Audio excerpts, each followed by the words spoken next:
If Google Drive for Desktop is acting up, stuck syncing, or showing weird errors, a full reset can often fix the problem fast. In this video, I'll show you exactly how to reset Google Drive for Desktop on Windows step by step, safely and clearly. And before we begin, make sure to hit like and subscribe if you find this helpful, because I post more simple tech tutorials just like this. Alright, let's jump right in. First, close Google Drive for Desktop completely. You do not want it running in the background while you clear its data. To do that, look in the system tray at the bottom right of your screen, right-click the Google Drive icon and choose Quit. This makes sure the app is fully closed before you continue. Next, press Windows and R on your keyboard at the same time. This opens the Run dialog, which is a quick way to access hidden folders on your computer.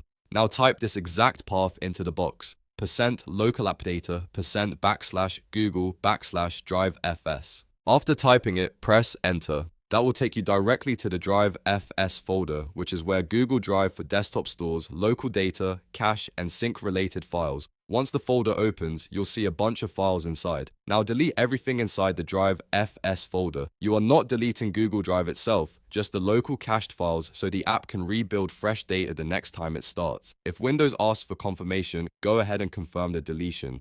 After that, restart your computer. This is an important step because it helps clear out anything that may still be held in memory and gives the reset a clean start. Once your PC turns back on, open Google Drive for Desktop again from the Start menu or Desktop shortcut. When it launches, sign in to your Google account if prompted. Since we cleared the local DriveFS data, the app may need to re-establish your connection and rebuild its settings from scratch. After signing in, you may also see prompts to reconfigure your sync preferences. If that happens, just review the options and set them the way you want, whether that's streaming files, mirroring files, or choosing which folders to sync.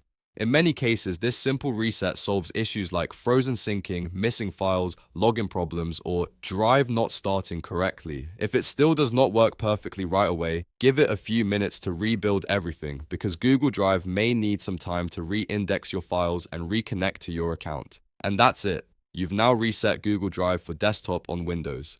If this tutorial helped, don't forget to like the video, subscribe for more step-by-step fixes, and leave a comment if you want help with another Google Drive problem. Thanks for watching, and I'll see you in the next one.